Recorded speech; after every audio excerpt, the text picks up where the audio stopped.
ሁላችሁም ሌናችሁን ሰብስባችሁ ያው ከመምህራችን ጋር ልትቆዩ በእግዚአብሔር ስም አሳስባለሁ። ወደ መምህራችን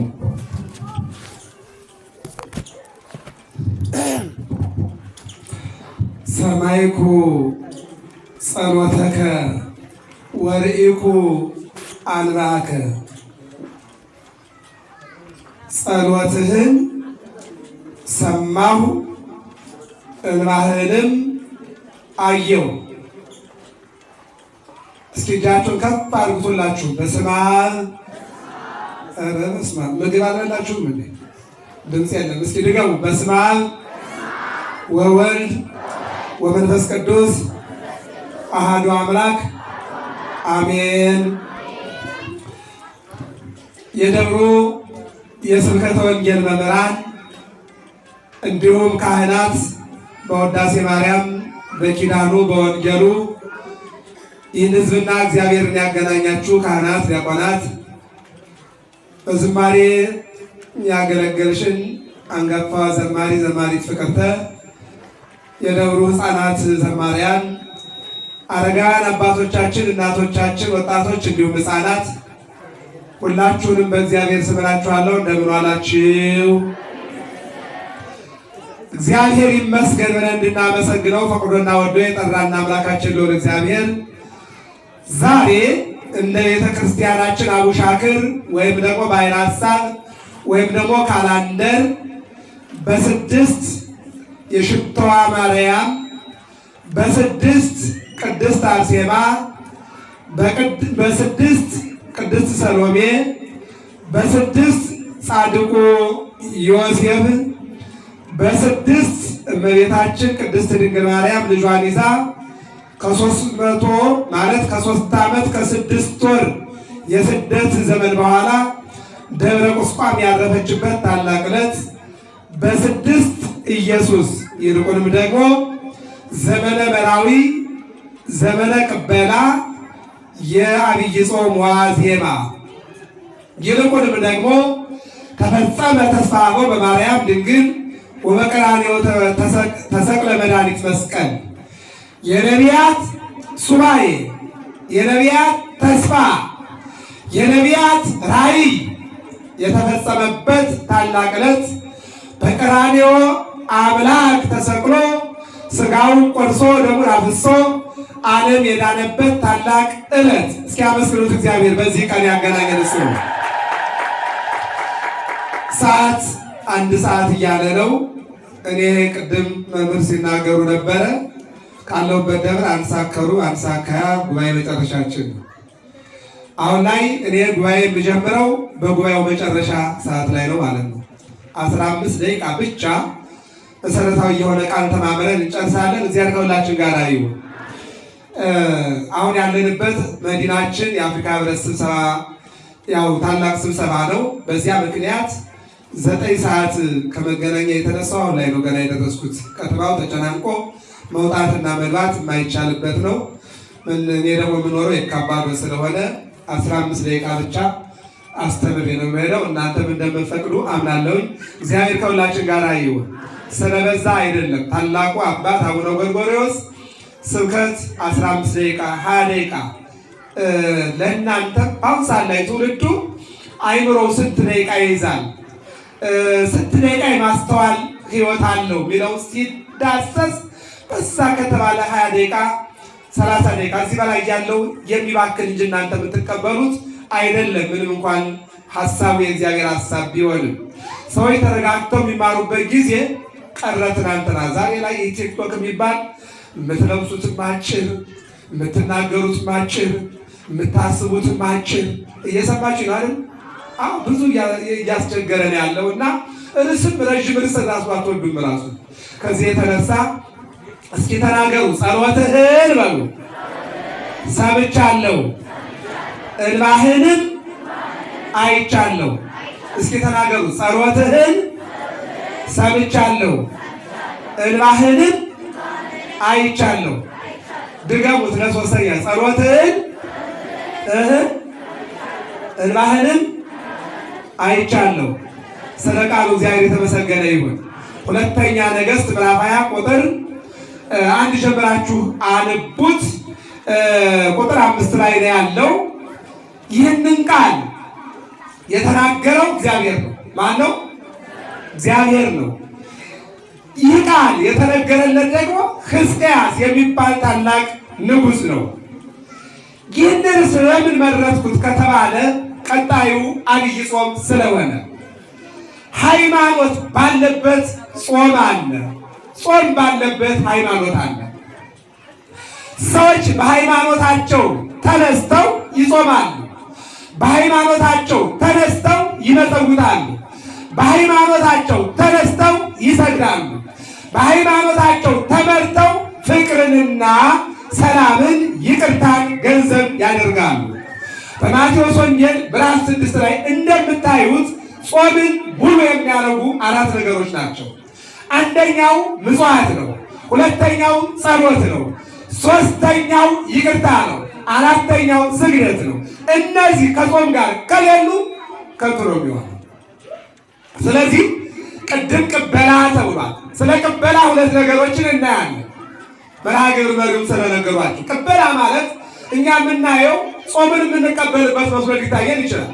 አዎ እንደ ሰውኛው ሙሽራ እንቀበላለን፣ እንግዳ እንቀበላለን፣ ባለስልጣን እንቀበላለን፣ አረጋውያን እንቀበላለን።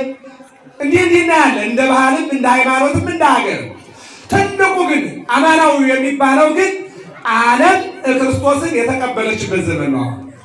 ከታኅሳስ 29 እስከ ነገ እሑድ አብይ ጾም እስከሚገባ ዘመነ ኤጲፋንያ ግሪኮች ናቸው። አስተርእዮ የግዕዝ ቋንቋ ነው። መገለጥ አማርኛ ነው። አሁን ያለንበት በውስጡ ዘመነ መራዊ፣ ዘመነ ቅበላ እንደውም እብዳሙስ የሚሉ አሉ አይደል? እብዳሙስ የሚባሉ ነገር አለ ትናንት ነው። እና ብዙ ትርጓሜዎች አሉ። ዋናው ትልቁ ነገር ግን ዓለም አምላክ ሰው ሆኖ ሰው አምላክ ሆኖ በቤተልሔም አምላክ ተወልዶ እናቱ ድንግል ማርያም የምታለብሰው ብታጣ በቅጠል ጠቅላ ስትቀበለው እስኪያመስግናት ድንግል ማርያምን የወለደችውን ልጇን። ይህ አምላክ ሲወለድ መላእክት ከሰማይ ወርደዋል፣ እረኞች ከጫካ መጥተዋል፣ እንስሳት በበረት ተገኝተዋል፣ እስትንፋሳቸውን ገብረዋል፣ መላእክትም አመስግነዋል፣ እረኞችም አመስግነዋል። አራዊትም ሚዳቋ አራዊት ወክላ መጣ ዮም ተወልደ መድኃኔዓለም እያለች አመስግናለች። ዮም ተወልደ ቤዛ ኩሉ ዓለም። እዚያ ቅዱስ ላሊበላ ላይ እዚያ ከላይ ያሉት ገደሉ ላይ ያሉት መላእክትን ተመስለው ውስጥ ላይ ያሉት ደግሞ እረኞችን ተመስለው ሊቃውንቱ ሲናገሩ እናያለን። ይህን ቃለ እግዚአብሔር መጀመሪያ የዘመረችው ግን ሚዳቋ ናት። ይገርማችኋል።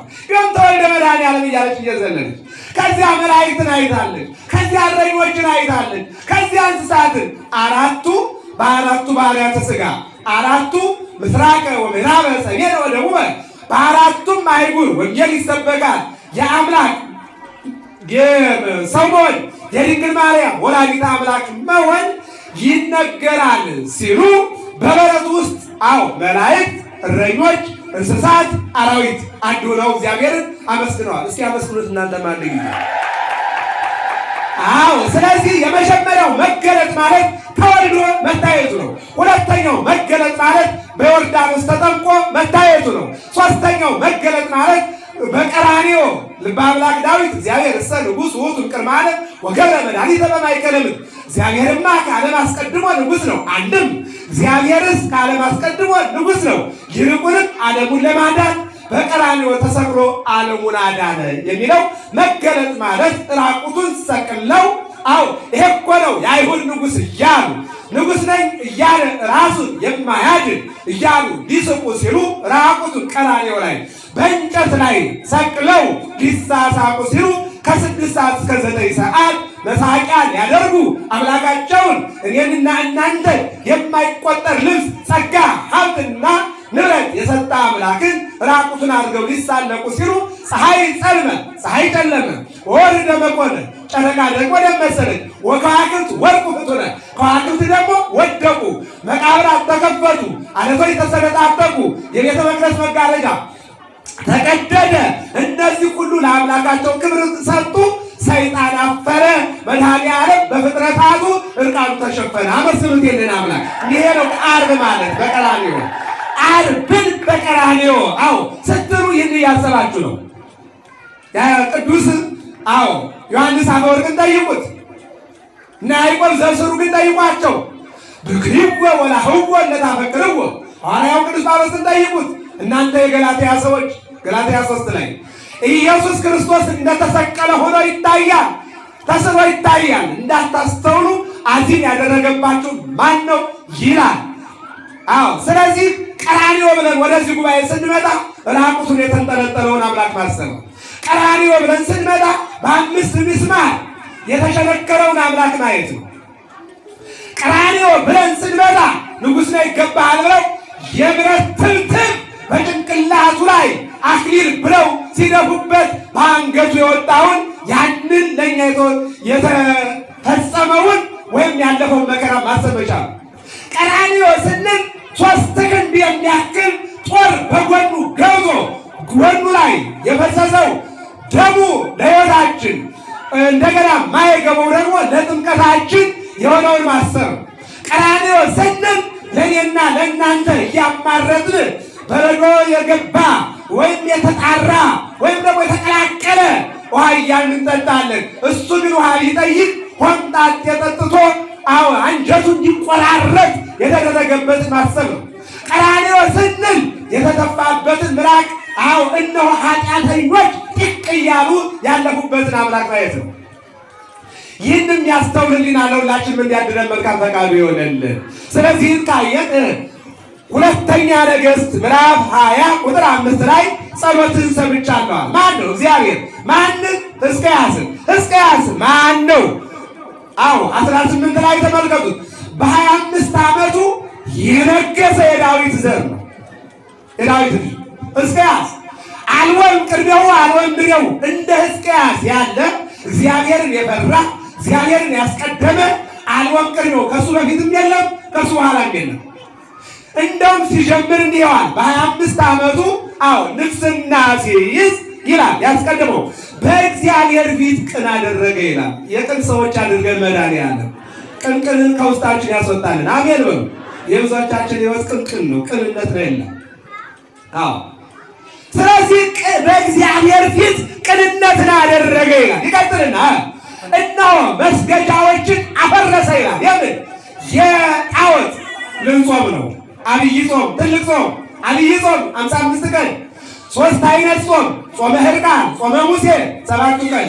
ይሄ አሁን መጀመሪያ ዘወረደ የሚባለው ከዚያ ከቅድስት እስከ ሆሳዕና ያለው የጌታ ጾም 40 ጾም ከሆሳዕና ጀምሮ ሳምንቱ ደግሞ ጾመ ሕማማት። ይሄ በ3 የተከፋፈለ ጾም አንድ አይነት አብይ ጾም ተብሎ በ55 ቀንነቱ ትልቅነቱ በሌላው የጾመው እግዚአብሔር ስለሆነ ሌሎቹን 6ቱን ሐዋርያትና ሌሎች ናቸው። ስለዚህ ትልቅ ጾም ጾመ ውዳሴ ተብሏል። ሰፊ ማሳ ማለት ነው። የበረከት ጾም ነው። ራሱ ጾም እንድንጾም ያደረገን ነው። ሙሽራው እስካለ ሚዜዎቹ አይጾሙም ብሎ ሙሽራው ከተወሰደ በኋላ ግን ሚዜዎቹ ይጾማሉ ተብሎ እኔና እናንተ እንድንጾም ተጋብዘናል። በዚህ ጾም እግዚአብሔርን የምናገኝበት ያድርገን መድኃኒዓለም። ስለዚህ ሕዝቅያስ ንግስናውን ሲጀምር እነሆ ምን አደረገ? ያደረገውን ተመልከቱ። መስገጃ አፈረሰ። የምን የጣዖት አብይ ጾምን ለመያዝ የምቀኝነትን መረብ አፍርሱ፣ መጠላላትን አፍርሱ፣ መተማማትን አፍርሱ፣ መገዳደልን እናፍርስ። እንዲህ አድርገን ከጾምን ጾማችን ይሰምራል። እየሰማችሁ ነው አይደል? አንደኛው ምንድን ነው? እነሆ የጣዖት መረብን አፈረሰ ነው። ስለዚህ የጥላቻ መረብን ካላፈረስን ሳል ይዞ ስርቆት፣ ቂም ይዞ ጸሎት ነውና የሕዝቅያስ በረከት እንዲያድርብን መልካም ፈቃዱ ይሆንልን። ሌላኛው ሐውልቶችን ቀለጣጠመ ይላል። ሐውልቶችን ቀለጣጠመ። ምንድን ነው? ቅባትን። እሱ ሐውልት ነው። ሐውልት እንደ የቀለጣጠመው እሱ። እኛ ግን ቅናትን፣ እኛ ቂምና በቀልን እናስወግድ። ቅድም በወንጌሉ ላይ እንደሰማችሁት የዮሐንስ ወንጌል ምዕራፍ 1 ላይ ቁጥር 45 ላይ ተመልከቱ። እስቲ ምን ይላል? ነዋ እስራኤላዊ ዘአልቦ ጽኑት ውስተ ልቡ።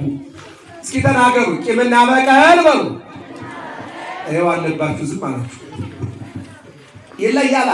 ቂምና በቀል በሉ የሌለበት እውነተኛ የእስራኤል ሰው ምን የሌለበት? እንደው አሁን ጊዜ የለኝም እንጂ ቂምና በቀል የሌለበት ሰው እዚህ አለ ወይ ብዬ ብል እጅ ታወጣላችሁ? ታወጣላችሁ። ካወጣችሁ ደፋር ናችሁ ማለት ነው። ምክንያቱም ሊያንስና ሊበዛ ይችላል እንጂ ቂምና በቀል በውስጡ የሌለ ማንም የለም። እዚህ ሁሉም በጥላቻ የተመላ ከለበሳችሁት ነጠላ በላይ ቂምና በቀል ለብሰናል። እየሰማችሁ ነው አይደል? ከኔ ጀምሮ። ስለዚህ ቂምና በቀል ይሄ መረብ ይህንን ሐውልት እንድንቀለጣጥነው እግዚአብሔር ይርዳን። አሜን በሉ። እንዲኩናችሁ ከጸለያችሁ ከጾማችሁ እውነትና ልዩ ጾም ነው። ጦርነቱን ያስቆመዋል። የሕፃናት ሞት፣ የወጣት ሞት፣ የአረጋውያን ሞት፣ የሀገር የሃይማኖት ችግር ይፈታል። እንዲህ አድርጋችሁ ከጾማችሁ ማለት ያለበለዚያ ግን ዝም ብሎ ጉንፋን እንደያዘው ዘውትፍ ማለት ነው። የሰማችሁ ነው አይደል? የሚያመጣው ነገር ይቀጥልና ማምለኪያ አጸዶችን ቆረጠ ይላል። ዘረኝነትን ንቁረጥ። በቋንቋ ዘረኛ፣ በተራራ ዘረኛ፣ በሀገር ዘረኛ፣ በወንዝ ዘረኛ፣ በስልጣን ዘረኛ፣ በሀብት ዘረኛ ይህን ይዘን ነው የምንጾመው። ምን ያደርጋል? እንደዚህ ሆኖ መጾም በሰውነት ላይ አድማ መምታት ነው። ሰውነት እንዲከሳ ለዚያው ምን አንዳንዴ ይገርምኛል። አንዳንድ ሰዎች 4 ኪሎ ላይ 3 ቀን ገና እንደተጾመ አስፋልት ላይ ኪል የምትለው እንትናለች ብለጣለች። እዚያ ላይ ይቆምና ኪሎአቸውን ሲያዩት 2 ኪሎ ከቀነሱ ወይ ጾም ስለጀመርኩ ኪሎ የቀነሰ ይላል። ባጾሙት ይሻላል። እየሰማችሁ ነው። ሲጀመር 80 ኪሎ ብትሆን እኮ አፈር እንጂ ወርቅ አትሆንም እኮ መቼም። ይህንን አያውቁም ሰዎች፣ አይገነዘቡም። ይህን የምናስተውልበትን አይምሮ ሁላችንም እግዚአብሔር ያድለን። አሜን በሉ። እግዚአብሔር ያድለን። ማምለኪያ አጸዶችን ከቆረጠ በኋላ ደግሞ የነሐሱን እባብ ምን አደረገ? ቀጠቀጠው ይላል። የነሐሱን እባብ ምቀኝነት። ዛሬ ምቀኛ ያልሆነ ማን አለ? አሁን አንዱ ተነሱ ሲያድግ ወይ ሰርቆ ነው ምንድነው? ወይ ዘርፎ ነው ምንድነው? ወይ አስጠንቁሮ ነው ምንድነው? እየሰማችሁ ነው አይደል? ሰርቶ ተለወጠ፣ ሰርቶ አደገ የሚል የለም። ስለዚህ ምቀኝነትን፣ ጉቦኛነትን እናቶቻችን ጥጃ በግ ሽጠው ልጆቻቸውን አስተምረው አሳድገዋል። በእኛ ዘመን ደግሞ ሰውን እየሸጠ ተቸግረናል። ስለዚህ ይህንን ካላስወጣነው እኛም ሻሽ ጠምጥመን ካባ ለብሰን እናንተ ነጠላ ለብሳችሁ መሻወር ነው የሚሉ የህፃናቱ ሲጫወቱ አኩኩሉ የሚሉት ነገር አለ። ያ ነው ሰው መሸጣችን ካላቆም ነው፣ ምቀኝነትን ካላቆም ነው፣ ዘረኝነትን ካላቆም ነው። ሌላ ቁም ነገር አይኖረው። ቀጠለና ይህንን ሁሉንም ካስወገደ በኋላ በእግዚአብሔር ታመነ። በማን ታመነ? በሰው ከመታመን በእግዚአብሔር መታመን ይሻላል። እስኪ ተናገሩ። በሰው ከመታመን በሉ። በማን መታመን ይሻላል? አይሻልም? የቀበሌ ሊቀመንበር ዘመድሽ ከሆነ በሱ ነው የምትታመኝ አይደል እንዴ? አንድ ባለሀብት በጣም የናጠጠ ሀብታም ካለ እሱ አይደል እንዴ? እንደዚያ ነው እንጂ አሁን በእግዚአብሔር የሚታመናል የለም። ምክንያቱም ጳውሎስን ጠይቁት። በሁለት ነገር ዓለም ትጨነቃለች ይላል። በምን? በሁለት ነው፣ በስልጣንና በሀብት። ስለዚህ እኛ የምንመካው አንዳንዱ በጉልበቱ፣ አንዳንዱ በሀብቱ፣ አንዳንዱ በስልጣኑ፣ ያም ካልሆነም ደግሞ በባለስልጣኑ፣ ያም ካልሆነ ደግሞ በባለ ሀብቱ፣ ያም ካልሆነ ደግሞ በባለ ጉልበቱ እንጂ በእግዚአብሔር የሚመካ ማን አለ? በእግዚአብሔር የተመካ ዳዊት ብቻ ነው። ሐናም ሳሙኤልን ጠይቋል። ዘሰለ ይትመካ በእግዚአብሔር። እስኪ ተናገሩ። የሚመካ ቢኖር በሉ በእግዚአብሔር ይመካ። በማን ይመካ? በእግዚአብሔር እንድንመካ እግዚአብሔር ይርዳን። ይቀጥልና በእግዚአብሔር አመነ ካለ በኋላ ከእግዚአብሔር ጋር ተጣበቀ ይላል። ከእግዚአብሔር ጋር ያጣብቀን። አሜን በሉ። አሁን እንደው ቅበላ ነው ልናገረው። እስቲ ነው በማለት አሁን እዚህ ጋር ባለትዳር ያሆናችሁ ብዙዎች አላችሁ። አሁን መጣበቅ ብትፈልጊው ከሰው ጋር ነው መኪና ካለው ጋር ንገሩኝ እንጂ እኮ ገና እኮ ሲጠይቅ ደህና ደሞዝ አላት ወይ እኮ ነው የሚለው አይደለ? እሷም ስትጠይቅ መኪና አለው አይደል እንዴ? እንደዛ እኮ ነው። ዛሬ እኮ ቁስና ቁስ ነው እንጂ ሰውና ሰው አይገባም። ሰው መጣበቅ ያለበት ከሰው ጋር ነው፣ ከሀብት ጋር፣ ከንብረት ጋር። ምን ዋጋ አለ? አንዳንድ ጊዜ በምናየው ነገር አንማርም። ሰዎች ብዙ መከራ አይተው መኪና ከገዙ በኋላ በሶስተኛው ቀን በገዙት መኪና ይሞታል። ብዙ ደክመው ቤት ይሰሩና ሰርግ ሳይሰርጉበት አስከሬን ይወጣበታል። እየሰማችሁ ነው አይደል? መጠንቀቅ ይጠይቃል፣ ማስተዋል ይጠይቃል። የሚያስተውል አይምሮ ለሁላችን የሚያድለን እግዚአብሔር። ከእግዚአብሔር ጋር ተጣበቀ። ከእግዚአብሔር ጋር እንድንጣበቅ እግዚአብሔር ይርዳል። ጸሎትን ሰምቻለሁ አለ። በዚህን ጊዜ የሚገርማችሁ ነገር ምዕራፍ 19 ላይ ሰናክሬም የሚባል ንጉሥ፣ የሶርያ ንጉሥ የእግዚአብሔር ሰው መሆኑን ሕዝቅያስ ስላወቀና የምታመልከው አምላክ የምትመካበት እግዚአብሔር አያድንህም፣ የኢየሩሳሌምን ቅጥር አፈርሳለሁ፣ አጥር እነቅላለሁ፣ ሰራዊትን እገላለሁ፣ አንተን እማርካለሁ፣ ንብረት እዘርፋለሁ አለና ደብዳቤ ጻፈ። ደብዳቤውን ሲያነበው ይሄ መልሶ ያለው ከሰማይ ነው። ደብዳቤውን ወደ እግዚአብሔር ዘረጋው። አብይ ጾም ማለት ደብዳቤያችን ወደ እግዚአብሔር የምንዘረጋበት ነው። ተማሪው የውጤት፣ ባለትዳሩ የትዳሩ የልጁ፣ ነጋዴው ለትርፉ፣ አገልጋዩ ህዝብን ከእግዚአብሔር ጋር እንዴት አገናኘው፣ ወንጌላዊው የማስተምረው የሚበትን ነው የሚሰበስብ ነው፣ ዘማሪው ህዝብን እንዴት እያገለገልኩ ነው ብለን የምንዘረጋበት ነውና መልካም የአገልግሎት ጊዜ እንዲያደርግልን መልካም ፈቃዱ ይሆንልን። አሜን በሉ። ደብዳቤውን ወደ እግዚአብሔር ዘረጋው። ሲዘረጋው ኢሳይያስ የተባለ ነቢይ መጣና ጠላትህ በቅዱስ ሚካኤል ይወድቅልሃል፣ አንተ ነጻ ትወጣለህ፣ ሰናክሬም ኢየሩሳሌምን አይወርም፣ አጥር አይነቅልም፣ 185 ሆኖ ይመጣል፣ ነገር ግን በአንዱ መልአክ ይረድፍልሃል አሉ። ሕዝቅያስ አለና ተኛ። ምንም ያውቀው ነገር የለም። ጧት ግን 185,000 ሰራዊት አጥር ሊነቅል ሀገር ሊወርድ የመጣውን ያንን ሰናክሬምን ከነ ሰራዊቱ መድኃኒዓለም ዘወር አደረግለት። ክብርና ምስጋና ለእግዚአብሔር ይሁን። እግዚአብሔር እስቲ ይዙ እንደዚህ ነው። ለዚህ ነው በዚህ በአንደኛ ነገሥት ምዕራፍ 9 ቁጥር 3 ላይ ሶሎሞን ቤተ መቅደስ ሰራና ጸሎቱን አቀረበ። ምን አለ? እግዚአብሔር ሆይ ለዚህ ቤተ ክርስቲያን የሚጸልዩትን ጸሎት የሚያለቅሱትን እንባቸውን አብስልኛልና ለመነው። ሰምቻለሁ አደርጋለሁ። አመስግኑት መድኃኒዓለም በረጋችሁ። ሰምቻለሁ አደርጋለሁ። እንደገና በአንደኛ ሳሙኤል ምዕራፍ 1 ቁጥር 10 ላይ ሐናም በሳሙኤል አለቀሰች፣ አነባች፣ ልጅ ጠየቀችው። እንባሽን አይቻለሁኝ፣ ልቅሶሽንም ተመልክቻለሁ፣ ልጅ ሰጥቼሻለሁ አለና ሲሰጣት ወሰማኝ አለችና እግዚአብሔር ሰማይ ስትል ልጇን ሳሙኤል አለችው።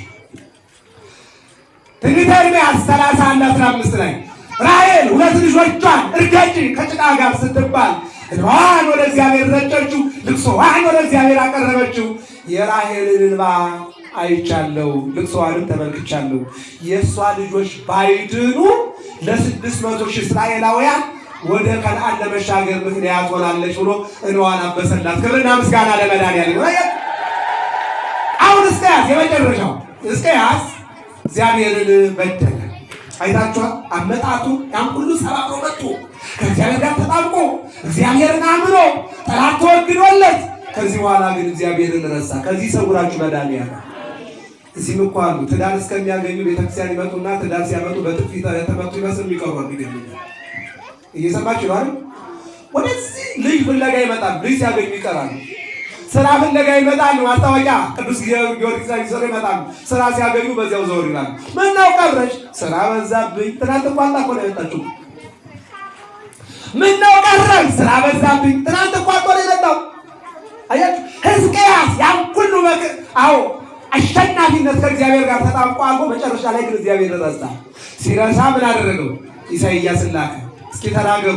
ትሞታለህ እንጂ በሉ በሕይወት አትኖርምና ቤትን አስተካክል። ወዳጆች አሁን ጾም መጥቷል። ቤታችሁን አስተካክሉ። ሰውነታችሁ ማለት ነው። ይሄ ቆርቆሮ ጉዳይ ነው፣ ወይም ደግሞ የድንጋይ የእብነበረድ ቤት አለ። ይሄ ሰውነታችን ነው። ቤትን አስተካክል ማለት ነው። ስለዚህ ወደ ጾም ለመግባት እስኪ እንደው እዚህ መካከል ላይ እጃችሁን ሳትታጠቡ ምትበላላችሁ። ጥሩ። ባልታጠበ ትሪ ምትበላላችሁ አትበሉ። ጥሩ። ስለዚህ ባልታጠበ ሰውነት የሚጾም ጾም የለም። ንስሐ ግቡ፣ ታረቁ፣ ይቅርታ አድርጉ፣ የበደላችሁትን ካሱ፣ የቀማችሁትን መልሱ፣ ቂምና በቀልን አስወጡ። ያን አድርጋችሁ እንድትጾሙ እግዚአብሔር ይርዳችሁ። አሜን በሉ። መቼም እዚህ አቧራ ላይ እየተንከባለለ ሊችል አንሳችሁ አትጠጡ። ትጠጣላችሁ? አትጠጡ። ስለዚህ እኛ ንጹህ ነገር ከፈለግ እግዚአብሔር ደግሞ ንጹሕ ባህሪ ነውና ንጹሕ ለሆነው አምላክ ንጹሕ የሆነውን ጾምና ጸሎት አቅርበን ስግደት አቅርበን ለብርሃነ ትንሣኤው እንዲያበቃን አምላካችን መልካም ፈቃዱ ይሆንልን።